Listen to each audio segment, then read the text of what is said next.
ಪ್ರೀತಿಯ ವೀಕ್ಷಕರಿಗೆ ಶಂಕರಾನಂದ ಟಿವಿಗೆ ಸ್ವಾಗತ ಸುಸ್ವಾಗತ. ಇವತ್ತಿನ ವಿಡಿಯೋನಲ್ಲಿ ಗುರುಬಲ 2026 ಗುರು ಸ್ಥಾನದ ಪರಿವರ್ತನೆಯಿಂದಾಗಿ ಸಿಗ್ತಾ ಇರತಕ್ಕಂತಹ ಫಲಾನುಫಲಗಳೇನು ಅನ್ನುವಂತಹ ಮಾಹಿತಿಯನ್ನ ತಿಳ್ಕೊಳ್ಳೋಣ. ಅದಕ್ಕಿಂತ ಮುಂಚಿತವಾಗಿ ಯಾರಾದ್ರೂ ಶಂಕರಾನಂದ ಟಿವಿ ಯೂಟ್ಯೂಬ್ ವಾಹಿನಿಯನ್ನ ಸಬ್ಸ್ಕ್ರೈಬ್ ಮಾಡ್ಕೊಂಡಿಲ್ಲ ಅಂದ್ರೆ ಸಬ್ಸ್ಕ್ರೈಬ್ ಮಾಡ್ಕೊಳ್ಳಿ. ಅದೇ ರೀತಿಯಾಗಿ ಇನ್ಸ್ಟಾಗ್ರಾಮ್ ಪೇಜ್, ಫೇಸ್ಬುಕ್ ಪೇಜ್ ಅನ್ನ ಫಾಲೋ ಮಾಡ್ತಾ ಇಲ್ಲ ಅಂದ್ರೆ ಫಾಲೋ ಮಾಡಿ. ಅದರಿಂದ ನೆಕ್ಸ್ಟ್ ಅಪ್ಲೋಡ್ ಮಾಡುವಂತಹ ವಿಡಿಯೋಗಳು ನಿಮಗೆ ನೋಟಿಫಿಕೇಶನ್ ಮುಖಾಂತರ ಬಂದು ತಲುಪತ್ತೆ. ಹೊಸ ಹೊಸ ಮಾಹಿತಿಗಳನ್ನ ತಿಳ್ಕೊಳ್ಳೋದಕ್ಕೆ ಸಾಧ್ಯವಾಗುತ್ತೆ. ಕಷ್ಟಪಟ್ಟು ಒಂದ್ ಸೈಟ್ ಅನ್ನ ಕೊಂಡ್ಕೊಂಡಿದ್ದಾಯ್ತು. ಈಗ ಆ ಜಾಗದಲ್ಲಿ ಮನೆ ಕಟ್ಟಿಸ್ಬೇಕು. ಪಾಯ ಯಾರ ಕಡೆಯಿಂದ ಹಾಕಿಸ್ಬೇಕು, ಬೇಕಾದ ಕಲ್ಲುಗಳಾಗಿರ್ಲಿ, ಕಬ್ಬಣ ಆಗಿರ್ಲಿ, ಮರಳು, ಜಲ್ಲಿಕಲ್ಲು, ಅದೇ ರೀತಿಯಾಗಿ ಮನೆಗೆ ಬೇಕಾಗಿರುವಂತಹ ಇಟ್ಟಿಗೆ, ಸಿಮೆಂಟು ಎಲ್ಲಿಂದನಪ್ಪ ತರಿಸ್ಬೇಕು, ಯಾರ ಕಡೆಯಿಂದ ಕೊಂಡ್ಕೊಳ್ಬೇಕು ಅಂತ ಯೋಚನೆ ಮಾಡ್ತಾ ಇದ್ದೀರಾ? ಇದರೆಲ್ಲದರ ಜೊತೆಗೆ ವಾಸ್ತು ಅನ್ನುವಂಥದ್ದು ಮನೆಗೆ ಬಹಳ ಮುಖ್ಯ. ಯಾರ ಕಡೆಯಿಂದ ನಾವು ವಾಸ್ತುವನ್ನು ತೋರಿಸ್ಬೇಕು ಅಂತಾನು ಯೋಚನೆ ಮಾಡ್ತಾ ಇದ್ದೀರಲ್ವಾ? ನೀವು ಯೋಚನೆ ಮಾಡೋದೇ ಬೇಡ. ಪಾಯ ಹಾಕೋದ್ರಿಂದ ಹಿಡಿದು ಮನೆಗೆ ಯಾವ ರೀತಿಯಾಗಿ ವಾಸ್ತು ಇರಬೇಕು ಅಂತ, ಜೊತೆಗೆ ಆ ಮನೆಗೆ ತಕ್ಕ ಹಾಗೆ ಯಾವ ಬಣ್ಣವನ್ನ ಹಾಕಬೇಕು, ನೆಲಕ್ಕೆ ಯಾವ ಕಲ್ಲು ಹಾಕಬೇಕು, ಗೋಡೆಗೆ ಯಾವ ಬಣ್ಣ ಬಳಿಬೇಕು, ಯಾವ ಕಬ್ಬಣ ಉಪಯೋಗಿಸ್ಬೇಕು ಅಂತೆಲ್ಲ ವಿಶೇಷವಾದ ಮಾಹಿತಿಗಳನ್ನ ಪಾಯದಿಂದ ಹಿಡಿದು ಗೃಹ ಪ್ರವೇಶದವರೆಗೂ ನಿಮಗೆ ಬೇಕಾದಂತಹ ಎಲ್ಲಾ ಸವಲತ್ತುಗಳನ್ನ ಒಂದೇ ಸೂರಿನಡಿ ಕೊಡ್ತಾ ಇದ್ದಾರೆ. ಅತ್ಯಂತ ಕಡಿಮೆ ದರದಲ್ಲಿ ಉನ್ನತ ಗುಣಮಟ್ಟ ಇರತಕ್ಕಂತಹ ವಸ್ತುಗಳನ್ನ ಉಪಯೋಗಿಸಿ ನಿಮಗೆ ಅಂತಾನೆ ಮನೆಯನ್ನ ಕನ್ಸ್ಟ್ರಕ್ಷನ್ ಮಾಡಿಕೊಡ್ತಾ ಇದ್ದಾರೆ. ನಮ್ಮ ರಾಜಾಜಿನಗರದಲ್ಲಿರುವಂತಹ KMI ಕನ್ಸ್ಟ್ರಕ್ಷನ್ಸ್ ನವರು ನಿಮಗೆ ಏನಾದ್ರೂ ಮನೆ ಕಟ್ತಾ ಇದ್ದೀನಿ, ಎಲ್ಲಾ ರೀತಿಯಾದ ಗೊಂದಲಗಳಿದೆ ಅಂದ್ರೆ ಫಸ್ಟ್ ಇಲ್ಲಿರುವಂತಹ ಫೋನ್ ನಂಬರ್ಗೆ ಫೋನ್ ಮಾಡಿ ಎಲ್ಲಾ ಮಾಹಿತಿಗಳನ್ನ ನೀವು ಕುಲಂಕುಷವಾಗಿ ತಿಳ್ಕೊಂಡು ನಿಮಗೆ ಬೇಕಾದಂತಹ ಮನೆಯನ್ನ ನಿಮ್ಮ ಕೈಗೆಟಕುವ ದರದಲ್ಲಿ ಇವರೇ ಕಟ್ಟಿಕೊಡ್ತಾರೆ. ಎಲ್ಲಾ ವಿಚಾರಗಳನ್ನ ತಿಳ್ಕೊಂಡು ಮುಂದುವರಿರಿ. ಶುಭವಾಗ್ಲಿ. ಕನ್ಸ್ಟ್ರಕ್ಷನ್ಗೆ ಸಂಬಂಧಪಟ್ಟಂತಹ ಸಂಪೂರ್ಣ ಮಾಹಿತಿ ಬೇಕಾದ್ರೆ ಇಲ್ಲಿರುವಂತಹ ಫೋನ್ ನಂಬರ್ಗೆ ಫೋನ್ ಮಾಡಿ. ಶುಭವಾಗ್ಲಿ. ಗುರುಬಲ ನೋಡಿ, ಗುರುವು ಜೀವಕಾರಕನು. ಅವನನ್ನ ಜೀವ ಅಂತಾನೆ ಸಹ ನಾವು ಕರಿತೀವಿ. ಯಾಕಂದ್ರೆ ನಮ್ಮ ಬದುಕಿನ ಸರ್ವ ಆಡಳಿತಗಳು ಸಹ ಬರ್ತಕ್ಕಂತಹ ಅನೇಕ ದೊಡ್ಡ ದೊಡ್ಡ ಮಜಲು ಇದೇ ಗುರುವಿನಿಂದ ನಿರ್ಣಯವಾಗ್ತಕ್ಕಂತಹದ್ದು. ಗುರು ಅಂತ ಹೇಳ್ತಾ ಇದ್ದ ಹಾಗೇನೆ, ಗುರುಬಲ ಅಂತ ಹೇಳ್ತಾ ಇದ್ದ ಹಾಗೇನೆ ವೃತ್ತಿ ಆಗಬಹುದು, ವಿವಾಹವಾಗಬಹುದು, ಶೈಕ್ಷಣಿಕ ವಿಚಾರ, ಆರ್ಥಿಕ ವಿಚಾರ, ಇವೆಲ್ಲವೂ ಸಹ ಗುರುವಿನಿಂದಾನೇ ನಿರ್ಧಾರವನ್ನ ಮಾಡುವಂಥದ್ದು. ಯಾರಿಗೆ ಜಾತಕದಲ್ಲಿ ಗುರು ಚೆನ್ನಾಗಿರೋದಿಲ್ಲ ಅವರಿಗೆ ಮದುವೆಗೆ ಅಡೆತಡೆಗಳು, ಮದುವೆ ಆಗಿದ್ರೆ ಅದರಲ್ಲೇನೋ ಒಂದಷ್ಟು ತೊಂದರೆ ತಾಪತ್ರಯಗಳು, ನೀವು ಶೈಕ್ಷಣಿಕವಾಗಿ ಮೇಲ್ ಬರೋದಕ್ಕೆ ಸಾಧ್ಯವಾಗ್ತಾ ಇರೋದಿಲ್ಲ, ಕೆಲಸ ಕಾರ್ಯಗಳು ತುಂಬಾ ಹಾಳಾಗ್ತಾ ಇರುತ್ತೆ, ಕೆಲಸಗಳೇ ಸಿಗದೆ ತುಂಬಾ ಜನ ಪರಿಪಾಟ್ಲನ್ನ ಪಡ್ತಾ ಇರ್ತೀರ, ವ್ಯಾಪಾರ ವ್ಯವಹಾರಗಳು, ವೃತ್ತಿಗಳು ನಿಮ್ಮ ಕೈ ಹಿಡಿತಾ ಇರೋದಿಲ್ಲ. ಅದಕ್ಕೆ ಪ್ರತಿ ವರ್ಷವೂ ಯುಗಾದಿ ಹೊಸ ವರ್ಷ ಆದ ನಂತರದಲ್ಲಿ ಪಂಚಾಂಗ ಶ್ರವಣವನ್ನು ಮಾಡೋದಕ್ಕೋಸ್ಕರವಾಗಿ ಇವತ್ತಿಗೂ ಹಳ್ಳಿಗಳ ಕಡೆ ಜನಗಳು ಸ್ವಾಮಿ ಗುರು ಚೆನ್ನಾಗಿದ್ಯಾ, ಶನಿ ಇದೆಯಾ ನಮ್ಗೆ ಅಂತ ಕೇಳ್ತಾರೆ. ಅಂದ್ರೆ ಗುರು ಚೆನ್ನಾಗಿದ್ದಾನ, ಶನಿ ಚೆನ್ನಾಗಿದ್ದಾನ, ನಮ್ಗೆ ಈ ವರ್ಷ ಚೆನ್ನಾಗಿ ಏನಾದ್ರೂ ಆಗತ್ತಾ ಅನ್ನುವಂಥ ಮಾತು. ಅಂತಹ ಸಂದರ್ಭದೊಳಗಡೆ ಈ ಗುರು ಚೆನ್ನಾಗಿದ್ದಾಗ ನಮ್ಮ ಜೀವನದಲ್ಲಿ ಸರ್ವತ್ರ ಅಭಿವೃದ್ಧಿ ಆಗ್ತಾ ಇರುವಂಥದ್ದು, ತುಂಬಾ ಚೆನ್ನಾಗಿರುವಂತಹ ಅಭಿವೃದ್ಧಿಯನ್ನ ನಾವು ನೋಡ್ತೇವೆ. ಈ ಒಂದು ಸರ್ವ ಕಾರ್ಯಗಳಲ್ಲೂ ಯಶಸ್ಸು, ನಮ್ಮ ಜೀವನ ಚೆನ್ನಾಗಾಗ್ತಕ್ಕಂಥದ್ದು, ನಮ್ಮ ಬದುಕಿನಲ್ಲಿ ಇರ್ತಕ್ಕಂತಹ ಎಲ್ಲ ತಾಪತ್ರಯಗಳನ್ನೂ ಸಹ ಹೋಗಲಾಡಿಸಿಕೊಳ್ತಕ್ಕಂತಹದ್ದು ಇರುವಂತಹದ್ದು ಗುರುವಿನ ಶಕ್ತಿಯಿಂದಾಗಿ.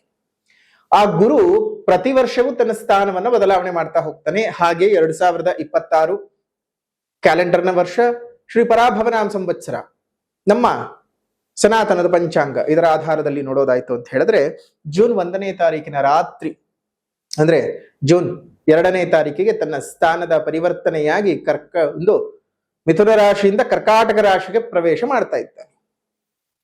ಮಿಥುನ ರಾಶಿಯಿಂದ ಕರ್ಕಾಟಕ ರಾಶಿಗೆ ಪ್ರವೇಶ ಮಾಡುವಂತದ್ದೇನಿದೆಯಲ್ಲ, ಇದು 12 ವರ್ಷಗಳಿಗೆ ಒಮ್ಮೆ ನಡೆಯುವಂತಹ ಮಹಾನ್ ಸುಯೋಗ.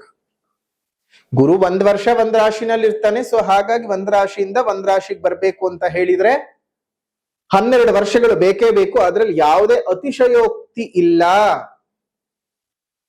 ಆದ್ರೆ ಇದೇ ಗುರು ತನ್ನ ಸ್ಥಾನದ ಪರಿವರ್ತನೆಯನ್ನ ಮಾಡಬೇಕಾದಾಗ ಪುಷ್ಕರ ಉಂಟಾಗ್ತದೆ. 12 ವರ್ಷಗಳಿಗೆ ಒಮ್ಮೆ ಒಂದೊಂದು ನದಿಯು ಪುಷ್ಕರವಾಗ್ತದೆ. ಅದನ್ನ ಪುಷ್ಕರ ಸ್ನಾನ ಮಾಡೋದಕ್ಕಂತಾನೆ ಉಪಯೋಗಿಸ್ಕೊಳ್ತೀವಿ. ಮೇಷರಾಶಿಗೆ ಗುರು ಪ್ರವೇಶ ಮಾಡಿದಂತಹ ಸಂದರ್ಭದಲ್ಲಿ ಗಂಗಾ ನದಿಯು ಪುಷ್ಕರವಾಗ್ತದೆ. ಈಗ ಮಿಥುನ ರಾಶಿಯನ್ನ ಬಿಟ್ಟು ತನ್ನ ಉಚ್ಚಕ್ಷೇತ್ರವಾಗಿರ್ತಕ್ಕಂತಹ ಕರ್ಕಾಟಕ ರಾಶಿಗೆ ಗುರು ಪ್ರವೇಶ ಮಾಡ್ತಾ ಇದ್ದಾನೆ. ಇದು ಉಚ್ಚ ಸ್ಥಾನ ನೋಡಿ, ಬಹಳ ತುಂಬಾ ಒಳ್ಳೇದು. ಪ್ರತಿಯೊಂದು ಗ್ರಹಗಳಿಗೂ ಉಚ್ಚಸ್ಥಾನ ನೀಚಸ್ಥಾನ ಅಂದ್ರೆ ತಮ್ಮ ಪರಮೋಚ್ಚವಾಗಿರ್ತಕ್ಕಂತಹ ಬಲ ಮತ್ತು ತಮ್ಮ ಪರಮೋಚ್ಚವಾಗಿರ್ತಕ್ಕಂತಹ ಶಕ್ತಿಹೀನ ಸ್ಥಿತಿ ಎರಡೂ ಸಹ ಅನುಭವಿಸೋದಕ್ಕೆ ಗ್ರಹಗಳು ಇರ್ತವೆ. ಹಾಗೆ ಒಂದೊಂದು ಗ್ರಹಗಳಿಗೆ, ಉದಾಹರಣೆಗೆ ಮೇಷರಾಶಿಯಲ್ಲಿ ರವಿ ಉಚ್ಚನಾದ್ರೆ ಅದೇ ತುಲಾ ರಾಶಿಯಲ್ಲಿ ನೀಚನಾಗ್ತಾನೆ. ಶನಿ ಅದೇ ತುಲಾ ರಾಶಿಯಲ್ಲಿ ಉಚ್ಚನಾದ್ರೆ ಮೇಷರಾಶಿಯಲ್ಲಿ ನೀಚನಾಗ್ತಾನೆ. ಹಾಗೆ ಗುರು ಕರ್ಕಾಟಕ ರಾಶಿನಲ್ಲಿ ಉಚ್ಚ ಸ್ಥಾನಕ್ಕೆ ಹೋದ್ರೆ ಮಕರ ರಾಶಿಯಲ್ಲಿ ನೀಚ ಸ್ಥಾನಕ್ಕೆ ಬರ್ತಾನೆ. ಒಂದೊಂದೊಂದೊಂದೊಂದು ಗ್ರಹಗಳಿಗೂ ಒಂದೊಂದು ಸ್ಥಾನಗಳು ಉಚ್ಚ ಮತ್ತು ನೀಚ ಸ್ಥಾನಗಳು ಇದ್ದೇ ಇರುತ್ತವೆ. ಗುರುವಿಗೆ 12 ವರ್ಷ ಆದ ನಂತರ ಬೇರೆ ಎಲ್ಲಾ ಗ್ರಹಗಳು ಶನಿಯನ್ನು ಹೊರತುಪಡಿಸಿ ಬೇರೆನೆಲ್ಲಾ ಗ್ರಹಗಳು ಬೇಗ ಶೀಘ್ರದಲ್ಲಿ ತಮ್ಮ ಉಚ್ಚ ನೀಚ ಸ್ಥಾನಗಳನ್ನ ಪರಿಕ್ರಮಿಸ್ತಾ ಇದ್ರೆ, ಗುರು ಮತ್ತು ಶನಿ ಮಾತ್ರ ತುಂಬಾ ನಿಧಾನಗತಿಯಲ್ಲಿ ಆಗೋದ್ರಿಂದ ಇದಕ್ಕೆ ಬಹಳ ಪ್ರಾಮುಖ್ಯತೆ. ಅದರಲ್ಲೂ ಗುರುವಿಗೆ ತನ್ನ ಸ್ಥಾನದ ಬದಲಾವಣೆಯಿಂದಾಗಿ ಒಂದೊಂದು ನದಿಯನ್ನ ಪುಣ್ಯ ತೀರ್ಥಗಳನ್ನಾಗಿ ಮಾಡ್ತಾ ಇರ್ತಾನೆ. ಕೃಷ್ಣಾ ನದಿ ಆಗ್ಬಹುದು, ಭೀಮಾ ನದಿ ಆಗ್ಬಹುದು, ತುಂಗಭದ್ರ ಆಗ್ಬಹುದು, ಕಾವೇರಿ ಆಗ್ಬಹುದು, ಯಮುನಾ, ಸಿಂಧು, ಸರಸ್ವತಿ, ಗಂಗಾ, ನರ್ಮದಾ ಎಲ್ಲ 12 ಪವಿತ್ರವಾಗಿರತಕ್ಕಂತಹ ನದಿಗಳು ನಮ್ಮ ಭಾರತದಲ್ಲಿ ಏನ್ ಹರಿತಾ ಇದ್ದಾವೆ. ಹಾಗಂತ ಹೇಳಿ ಬೇರೆ ನದಿಗಳು ಪವಿತ್ರ ಅಲ್ಲ ಅಂತಲ್ಲ. ಪ್ರಮುಖವಾದ ನದಿಗಳು, ಪ್ರಮುಖವಾಗಿ ಎಲ್ಲರ ಒಂದು ಜೀವನಕ್ಕೂ ಜೀವನಾಡಿ ಜೀವಸೆಲೆಯಾಗಿರ್ತಕ್ಕಂತಹ ಗಂಗಾ, ತುಂಗಭದ್ರ, ನಮ್ಮ ಕೃಷ್ಣ, ಭೀಮ, ಅದೇ ರೀತಿಯಾಗಿ ನರ್ಮದಾ, ಸಿಂಧು, ಕಾವೇರಿ, ಸರಸ್ವತಿ ನದಿಗಳು, ಈ ಎಲ್ಲ ನದಿಗಳು ಪುಷ್ಕರವಾಗ್ತದೆ ಗುರುವಿನ ಸ್ಥಾನ ಬದಲಾವಣೆಯಿಂದಾಗಿ. ಹಾಗಾಗಿ ಪುಷ್ಕರ ಸ್ನಾನವಿದೆ ಎನ್ನುವಂಥದ್ದು ಬಹಳ ದೊಡ್ಡದು.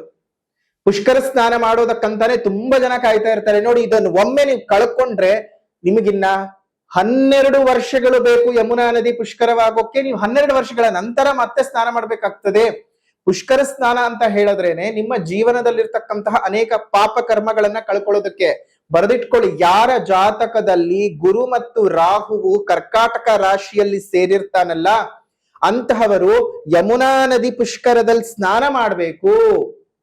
ಆ ಯಮುನಾ ನದಿ ಪುಷ್ಕರದಲ್ಲಿ ಸ್ನಾನ ಮಾಡೋದಕ್ಕೆ ಸಾಧ್ಯ ಆಗದೇ ಇದ್ರೆ ಈ ಬಾರಿ ಇನ್ನು 12 ವರ್ಷಗಳು ಕಾಯ್ಬೇಕು. ಇನ್ನೂ 12 ವರ್ಷಗಳು ಕಾಯ್ಬೇಕಾಗತ್ತೆ. ಮತ್ತೆ 13ನೇ ವರ್ಷಕ್ಕೆ ಬರುವಂಥದ್ದು. ಸೊ ಹಾಗಾಗಿ ಯೋಚನೆ ಮಾಡಿ ಆದಷ್ಟು ಬೇಗ ಇದೇ ಪುಷ್ಕರ ಸ್ನಾನ ಏನು ನಡೆಯುತ್ತೆ ಜೂನ್ 2ನೇ ತಾರೀಕಿನಿಂದ ನೀವು ಹೋಗಿ ಆದಷ್ಟು ಬೇಗ ಪುಷ್ಕರ ಸ್ನಾನನ ಮಾಡ್ಕೊಂಡು ಬರೋದಕ್ಕೆ ಪ್ರಯತ್ನ ಮಾಡಿ. ನಿಮ್ಮೆಲ್ಲರಿಗೂ ಸಹ ಒಳ್ಳೇದಾಗ್ಲಿ. ಎಷ್ಟೋ ಜನಕ್ಕೆ ಪಾಪ ಕಷ್ಟವಾಗ್ತಾ ಇರುತ್ತೆ, ಪುಷ್ಕರ ಸ್ನಾನಕ್ಕೆ ಹೋಗೋದಕ್ಕೆ ಸಾಧ್ಯವಾಗೋದಿಲ್ಲ, ತುಂಬಾ ದೂರ, ಅಯ್ಯೋ ಯಮುನಾ ನದಿಗೆ ಎಲ್ಲಪ್ಪ ನಾವು ಹೋಗೋದು ಅಂತ ಯೋಚನೆ ಮಾಡ್ತಾ ಇರ್ತೀರಾ. ಖಂಡಿತ ನೀವ್ ಯಾರು ಯೋಚನೆ ಮಾಡ್ಬೇಡಿ. ವಿಡಿಯೋನ ಕೊನೆವರೆಗೂ ನೋಡಿ, ಅದಕ್ಕೊಂದು ಸರಳವಾದ ಪರಿಹಾರವನ್ನ ನಾವೇ ಕೊಡ್ತೇವೆ. ಈಗ ಗುರುಬಲದ ವಿಚಾರಕ್ಕೆ ನಾವು ವಾಪಸ್ ಬರೋದಾಯ್ತು ಅಂತ ಹೇಳಿದ್ರೆ ನೋಡಿ, ಮೊದಲನೇದಾಗಿ ಎಲ್ಲಾ ಒಂದು ರಾಶಿಗಳನ್ನು ಲೆಕ್ಕಾಚಾರ ಮಾಡಿದಾಗ 12 ರಾಶಿಗಳಿಗೂ ಈ ವರ್ಷ ಕೆಲ ರಾಶಿಗಳು ಗುರುಬಲವನ್ನ ಕಳೆದುಕೊಳ್ತಾ ಇದ್ದೀರಿ, ಇನ್ನಷ್ಟು ಕೆಲವು ರಾಶಿಗಳು ಗುರುಬಲವನ್ನ ಪಡ್ಕೋತಾ ಇದ್ದೀರಾ. ಮಿಥುನ ರಾಶಿ ನೋಡಿ, ಮಿಥುನ ರಾಶಿಯವರಿಗೆ ಬಹಳ 2 ವರ್ಷದಿಂದ ಗುರುಬಲವಿಲ್ಲದೆ ಒದ್ದಾಟದ ಮೇಲೆ ಒದ್ದಾಟಗಳನ್ನ ಅನುಭವಿಸಿ ತುಂಬಾ ಕಷ್ಟಗಳನ್ನ, ತುಂಬಾ ಯಾತನೆಗಳನ್ನ, ತುಂಬಾ ನೋವನ್ನ, ತುಂಬಾ ಅವಮಾನವನ್ನ, ಎಷ್ಟು ಅವಮಾನಗಳನ್ನ ಎದುರಿಸಿದ್ರು ಅಂದ್ರೆ ಬಹುಶಃ ನಿಮಗೆ ಮಾತ್ರನೇ ಗೊತ್ತು ನೀವೆಷ್ಟು ಅವಮಾನ ಎದುರಿಸಿದ್ದೀರಿ. ಹೆತ್ತವರಿಂದ, ಒಡಹುಟ್ಟದವರಿಂದ, ಕಟ್ಕೊಂಡವರಿಂದ, ಸ್ನೇಹಿತರಿಂದ, ಸರೀಕರಿಂದ, ಸಂಬಂಧಿಕರಿಂದ ಇಂಥವ್ರು ಅವಮಾನ ಮಾಡ್ಲಿಲ್ಲ ಅನ್ನೋ ಹಾಗಿಲ್ಲ. ಅಷ್ಟು ಅವಮಾನಗಳನ್ನ ಎದುರಿಸಿದಂತಹ ಮಿಥುನ ರಾಶಿಯವರಿಗೆ, ರಕ್ತ ಕಣ್ಣೀರನ್ನೇ ನೋಡಿದಂತಹ ಮಿಥುನ ರಾಶಿಯವರಿಗೆ 2026ರಲ್ಲಿ 12 ವರ್ಷದ ನಂತರದಲ್ಲಿ ಗುರುವು ತನ್ನ ಉಚ್ಚ ರಾಶಿಯಾದಂತಹ ಕರ್ಕಾಟಕ ರಾಶಿಗೆ ಪ್ರವೇಶ ಮಾಡಿ ನಿಮ್ಮ ರಕ್ತ ಕಣ್ಣೀರನ್ನೆಲ್ಲ ತೆಗೆದು ಪನ್ನೀರಿನ ಹೊಂಬೆಳಕಾಗಿ ಮಾಡ್ತಕ್ಕಂತಹ ಶುಭವಾದ ಸಂದರ್ಭ, ತುಂಬಾ ಶುಭವಾದಂತಹ ಸಂದರ್ಭ. 2ನೇ ಮನೆಗೆ ಬಂದು ನಿಮ್ಗೆ 6ನೇ ಮನೆ ಮೇಲೆ ದೃಷ್ಟಿ ಬರುತ್ತೆ, ಅದೇ ರೀತಿಯಾಗಿ 8ನೇ ಮನೆ ಮೇಲೆ ದೃಷ್ಟಿ ಬರುತ್ತೆ, ನಿಮ್ ಕರ್ಮಸ್ಥಾನದ ಮೇಲೆ ದೃಷ್ಟಿ ಬರುತ್ತೆ. ಅಯ್ಯೋ, ನಿಮ್ಮಷ್ಟು ವೈಭೋಗ ಮಿಥುನ ರಾಶಿಯವರಿಗೆ ಬಹಳ ಚೆನ್ನಾಗಿದೆ. ಎಷ್ಟೋ ಜನ ಕಮೆಂಟು ಮಾಡಬಹುದು, ನೀವ್ ಹೇಳ್ತೀರಾ ನಮ್ಗಿಲ್ಲಿ ಕಷ್ಟ ಅಂತ. ಬಹುಶಃ ಅದಕ್ಕೆ ನಿಮ್ ಜನ್ಮ ಜಾತಕದಲ್ಲಿ ಏನಾದ್ರೂ ತೊಂದರೆ ತಾಪತ್ರೆಗಳಿರುತ್ತೆ.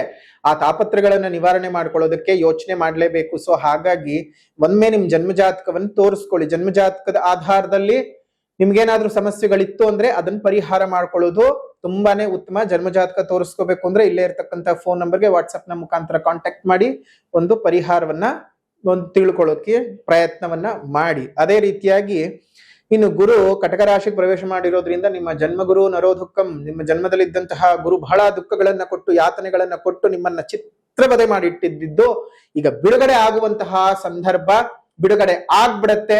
ನಿಮ್ಮ ಕಷ್ಟಗಳೆಲ್ಲ ಕಳಿತು ಅಂತಾನೆ ಅರ್ಥ. ಅದರಲ್ಲೂ ನಿಮ್ಗೆ ಧನಸ್ಥಾನದಲ್ಲಿ ಉಚ್ಚಂಗತನಾಗಿರತಕ್ಕಂತಹ ಗುರುವು, ಚಂದ್ರನ ಮನೆಗೆ ಗುರುವು ಬರ್ತಾ ಇರುವಂತಹದ್ದು ತುಂಬಾ ಒಳ್ಳೆಯದು. ಯಮುನಾ ತೀರ್ಥ ಸ್ನಾನವನ್ನ ಮಾಡಿ, ಸಾಧ್ಯವಾಗುವಂತಹವ್ರು ಯಮುನಾ ತೀರ್ಥಕ್ಕೆ ಹೋಗಿ, ಇಲ್ಲ ಅಂತ ಹೇಳಿದ್ರೆ ನಿಮಗೆ ಉಪಾಯವನ್ನ ಕೊನೆಯಲ್ಲಿ ಹೇಳ್ತೀನಿ. ಅದೇ ರೀತಿಯಾಗಿ ನೀವು ಮಾಡ್ಕೊಳ್ಳುವಂತಹದ್ದು ತುಂಬಾ ಉತ್ತಮ. ಸಾಲಗಳೆಲ್ಲ ಹೋಗುತ್ತೆ, ಸಾಲಗಳು ತೀರಿಸ್ಕೊಳ್ಳುವಂತಹದ್ದು. ನಿಮ್ಮ ಆರ್ಥಿಕ ಪರಿಸ್ಥಿತಿ ಚೆನ್ನಾಗಾಗುತ್ತೆ, ಹಣದ ಉಳಿತಾಯಗಳು ಚೆನ್ನಾಗಾಗುವಂಥದ್ದು, ಒಂದಷ್ಟು ಸಂಪಾದನೆಗಳು ಜಾಸ್ತಿ ಆಗುತ್ತೆ, ಹೊಸ ಹೊಸ ಅವಕಾಶಗಳು ನಿಮ್ಮ ಬದುಕಿನಲ್ಲಿ ಬರತಕ್ಕಂತಹದ್ದು. ನಿಮ್ಮಿಂದ ಜನರು ಒಂದಷ್ಟು ಪ್ರಭಾವಕ್ಕೊಳಗಾಗ್ತಾರೆ, ದಿಢೀರಂತ ಖ್ಯಾತಿಗಳು ಬರುತ್ತವೆ. ನೀವು ಯಾವುದೇ ಕ್ಷೇತ್ರದಲ್ಲಿರಿ, ಮಿಥುನ ರಾಶಿಯವರಿಗೆ ದಿಢೀರ್ ಅಂತ ಹೇಳಿ ನಿಮ್ಮ ಖ್ಯಾತಿ ಆಗತಕ್ಕಂತಹದ್ದು, ಹೆಸರು ಜಾಸ್ತಿ ಆಗುತ್ತೆ, ಹೆಸರುವಾಸಿಕೆ ಆಗ್ತೀರಿ ಸಮಾಜದೊಳಗಡೆ. ನಿಮ್ಮನ್ನು ಗುರುತಿಸಿ ಗೌರವಿಸುವಂತಹವರ ಜನಸಂಖ್ಯೆ ಜಾಸ್ತಿ ಆಗುವಂತಹದ್ದು. ಆರೋಗ್ಯ ಸುಧಾರಣೆ ಆಗುತ್ತೆ. ಪಿತ್ರಾರ್ಜಿತ ಆಸ್ತಿಯಲ್ಲಿದ್ದಂತಹ ಎಲ್ಲ ಒಂದು ವ್ಯವಹಾರಗಳು ಸರಿ ಹೋಗಿ ನಿಮ್ಮ ಜೀವನಕ್ಕೊಂದಿಷ್ಟು ಆಧಾರವಾಗತಕ್ಕಂತಹದ್ದು. ಕುಟುಂಬ ಸದಸ್ಯರೊಟ್ಟಿಗೆ ಇದ್ದಂತಹ ಅನೇಕ ವಿಧದ ತಾಪತ್ರೆಗಳು ದೂರವಾಗುತ್ತವೆ. ಕುಟುಂಬ ಸದಸ್ಯರೊಟ್ಟಿಗಿದ್ದಂತಹ ಮಾನಸಿಕ ವೇದನೆಗಳು ಸಹ ಸರಿ ಹೋಗತಕ್ಕಂತಹದ್ದು. ರೋಗಗಳಿಂದ ಬಳಲ್ತಾ ಇದ್ರೆ ಆರೋಗ್ಯ ಪ್ರಾಪ್ತಿ ಉಂಟಾಗತಕ್ಕಂತಹದ್ದು. ನಿಮ್ಮ ಈ ಸಮಯ ಬಹಳ ಪ್ರಯೋಜನವಾಗಿರತಕ್ಕಂಥದ್ದು. ಸರಿಯಾಗಿ ಉಪಯೋಗಿಸ್ಕೊಂಡ್ರಂತೂ ಮಿಥುನ ರಾಶಿಯವರಿಗೆ ಹೆಚ್ಚಿನ ಲಾಭಗಳು, ಅತಿ ಹೆಚ್ಚಿನ ಮಟ್ಟದ ಲಾಭಗಳು ಬರುತ್ತವೆ. ಕೆಲಸವಿಲ್ಲದೆ ಒದ್ದಾಡ್ತಾ ಇದ್ದಂಥವ್ರಿಗೆ ಕೆಲಸಗಳು ಸಿಗುತ್ತೆ. ನಿಮ್ಮ ಇಚ್ಛಿತ ಅನುಸಾರವಾಗಿ ಬೇರೆ ದೇಶಗಳ ಪ್ರಯಾಣ ಸಿಗತಕ್ಕಂತಹದ್ದು. ಒಂದು ವಿದ್ಯಾಭ್ಯಾಸ ಚೆನ್ನಾಗಾಗುತ್ತೆ. ಮದುವೆ ಇಲ್ಲದೆ ಒದ್ದಾಡ್ತಾ ಇದ್ದಂಥವ್ರಿಗೆ ಒಳ್ಳೆಯ ಸಂಗಾತಿಯ ಒಂದು ಆಯ್ಕೆ ಮಾಡ್ಕೊಳ್ಳುವಂತಹ ಸುಸಂದರ್ಭಗಳೆಲ್ಲ ಬರ್ತವೆ. ಅದೇ ರೀತಿಯಾಗಿ ನಿಮ್ಮ ಪ್ಯಾಕೇಜ್ ಜಾಸ್ತಿ ಆಗುವಂಥದ್ದು. ಉದ್ಯೋಗಿಗಳಿಗೆ ತುಂಬಾ ದಿವಸಗಳಿಂದ ಅಯ್ಯೋ ನನಗೆ ಸರಿಯಾಗಿ ಸಂಬಳ ಕೊಡ್ತಾ ಇಲ್ಲ, ಬರ್ಬೇಕಾಗಿರೋದು ಬರ್ತಾ ಇಲ್ಲ, ಏನ್ ಮಾಡೋದು ಅಂತ ಗೊತ್ತಾಗ್ತಾ ಇಲ್ಲ ಅಂತ ತುಂಬಾ ಜನ ಯೋಚನೆ ಮಾಡ್ತಾ ಇದ್ರಿ. ಆದ್ರೆ ಈ ಸಂದರ್ಭದಲ್ಲಿ ಮಿಥುನ ರಾಶಿಯವರಿಗೆ ಬಹಳ ಸುವರ್ಣಮಯವಾಗಿರತಕ್ಕಂತಹ ಸಂದರ್ಭ. ಸುವರ್ಣಮಯ ಸಂದರ್ಭದಲ್ಲಿ ನಿಮ್ಮ ಜೀವನವನ್ನ ಸರಿ ಮಾಡ್ಕೊಳ್ತಾ ಹೋಗಿ. ನೀವು ಸುಮ್ಮನೆ ಕೂತೇ ಇರ್ಬೇಕಾಗತ್ತೆ. ಕೂತಿರೋರು ನಿಂತ್ಕೋಬೇಕು, ನಿಂತವರು ನಡಿಬೇಕು, ನಡೆಯೋದವರು ಓಡ್ತಾ ಇರ್ಬೇಕು. ಬದುಕಿನಲ್ಲಿ ಯಾವಾಗ್ಲೂ ಅಷ್ಟೇ, ನಾವು ಯಾವುದಕ್ಕೂ ಸಮಯವನ್ನು ಹಾಳು ಮಾಡಕ್ ಹೋಗ್ಬಾರ್ದು. ಎಲ್ಲಾ ಕಡೆಗಳಲ್ಲೂ ನಿಮ್ಮ ಪ್ರಾಬಲ್ಯಗಳು ಜಾಸ್ತಿ ಆಗತ್ತೆ. ತುಂಬಾ ಚೆನ್ನಾಗಿದೆ ವೈಭೋಗದ ಜೀವನ. ಮಿಥುನ ರಾಶಿಯವರಿಗೆ ಗುರುಬಲ ಇದೆ ಅಂತ ಹೇಳಿ ನೀವು ಏಮಾರಕ್ಕೆ ಹೋಗ್ಬೇಡಿ. ಏನೇ ಆದರೂ ಸಹ ಶನಿಪೀಡನೆ ಇರೋದ್ರಿಂದಾಗಿ ಧೈರ್ಯವಾಗಿದ್ದು ಜೀವನ ಮಾಡಿ. ಶನಿಪೀಡನೆಗೆ ಪರಿಹಾರಗಳನ್ನು ಮಾಡ್ಕೊಳ್ಳಿ. ಸಾಧ್ಯವಾದಂತಹವರು ಗುರುಶಾಂತಿಗೆ ಬಂದು ಗುರು ಸೇವೆಯಲ್ಲಿ ತೊಡಕೊಳ್ಳಿ. ಗುರುಶಾಂತಿಯಲ್ಲಿ ಪೂಜೆಯಲ್ಲಿ ಮಾಡಿಸ್ಕೊಳ್ಳಿ. ಗುರುಶಾಂತಿಯ ವಿವರಗಳು ಈ ರೀತಿಯಾಗಿದೆ. 31ನೇ ತಾರೀಕು 5ನೇ ತಿಂಗಳು 2026 ಶುಭ ಪೌರ್ಣಮಿಯ ದಿವಸ. ಅದರಲ್ಲೂ ಅಧಿಕ ಮಾಸದಲ್ಲಿ ಬಂದಿರುವಂತಹ ಪೌರ್ಣಮಿ. ಅದಾದ ಮರುದಿವಸವೇ ವಿಶೇಷವಾಗಿ ಗುರುವಿನ ಸ್ಥಾನ ಬದಲಾವಣೆ ಆಗ್ತಾ ಇದೆ. ಜೊತೆಗೆ ಯಮುನಾ ನದಿಯು ಪುಷ್ಕರವಾಗ್ತಾ ಇದೆ. ಹಾಗಾಗಿ ಯಮುನಾ ನದಿಯ ಪುಷ್ಕರ ಸ್ನಾನದ ಫಲ, ನಿಮ್ಮ ಗುರುವಿನ ಸ್ಥಾನ ಬದಲಾವಣೆಯಿಂದಾಗಿ ನಿಮ್ಮ ಜೀವನದಲ್ಲಿ ಆಗಬಹುದಾಗಿರ್ತಕ್ಕಂತಹ ಏರಿಳಿತಗಳ ಸಮಸ್ಯೆಗಳ ನಿವಾರಣೆಗಾಗಿ ಗುರು ಮಹಾಯಾಗವನ್ನ ಮಾಡ್ತಾ ಇದ್ದೇವೆ. ಕೇವಲ ಗೋಚಾರದಲ್ಲಿರ್ತಕ್ಕಂತಹ ಗುರುವಿನ ಸ್ಥಾನದ ಬದಲಾವಣೆಗೆ ಮಾತ್ರ ಅಲ್ಲ, ನಿಮ್ಮ ಜನ್ಮ ಜಾತಕದಲ್ಲಿರ್ತಕ್ಕಂತಹ ತೊಂದರೆ ತಾಪತ್ರೆಗಳ ನಿವಾರಣೆಗಾಗಿಯೂ ಸಹ ಈ ಒಂದು ಗುರು ಮಹಾಯಾಗ ಮಾಡ್ತಾ ಇರ್ತಕ್ಕಂಥದ್ದು. ಹಾಗಾಗಿ ಗುರು ಮಹಾಯಾಗದಲ್ಲಿ ಪಾಲ್ಗೊಳ್ಳೋದು ಮರಿಬೇಡಿ. ಆನ್ಲೈನ್ ಬುಕ್ಕಿಂಗ್ ಮಾಡ್ಕೊಂಡು ನೇರವಾಗಿ ಬನ್ನಿ. ಕೆಲವೊಬ್ರಿಗೆ ಬರೋಕ್ ಸಾಧ್ಯ ಆಗದೆ ಇದ್ರೆ ಪ್ರಸಾದವನ್ನ ನಿಮ್ಮ ಮನೆಗೆ ನಾವು ಕಳಿಸ್ಕೊಡ್ತೀವಿ. ಆನ್ಲೈನ್ ನಲ್ಲಿ ಯಾರು ಬುಕ್ ಮಾಡ್ಕೊಂಡಿರ್ತೀರ ಅವ್ರಿಗೆ ಆನ್ಲೈನ್ ನ ಮುಖಾಂತರವಾಗಿ ಅಂದ್ರೆ ಕೊರಿಯರ್ ಮುಖಾಂತರವಾಗಿಯೇ ನಾವು ಪ್ರಸಾದವನ್ನ ಕಳಿಸುವಂತಹ ವ್ಯವಸ್ಥೆಯನ್ನ ಮಾಡ್ತೇವೆ. ಯಾರು ನೇರವಾಗಿ ಅಲ್ಲಿ ಬರ್ತೀರೋ ಅಲ್ಲಿ ನೇರವಾಗಿ ಬಂದಂತ ಅಲ್ಲೇ ಬುಕ್ ಮಾಡ್ಕೊಂಡಂತವ್ರಿಗೆ ಅಲ್ಲಿಯೇ ಪ್ರಸಾದದ ವ್ಯವಸ್ಥೆಯನ್ನ ನಾವು ಮಾಡ್ತೇವೆ. ಗುರು ಮಹಾಯಾಗದ ವಿಶೇಷವಾಗಿ ನಿಮ್ ಜೀವನದಲ್ಲಿ ಅಭಿವೃದ್ಧಿ ಆಗಬೇಕು ಅಂತ ಹೇಳಿ ಗುರುಕವಚವನ್ನ ಮತ್ತು ಅಕ್ಷತಾ ಪ್ರಸಾದವನ್ನ ಕೊಡ್ತೀವಿ. ಗುರುಕವಚವನ್ನ ದೇಹದಲ್ಲಿ ಧರಿಸ್ಕೊಳ್ಬೇಕು.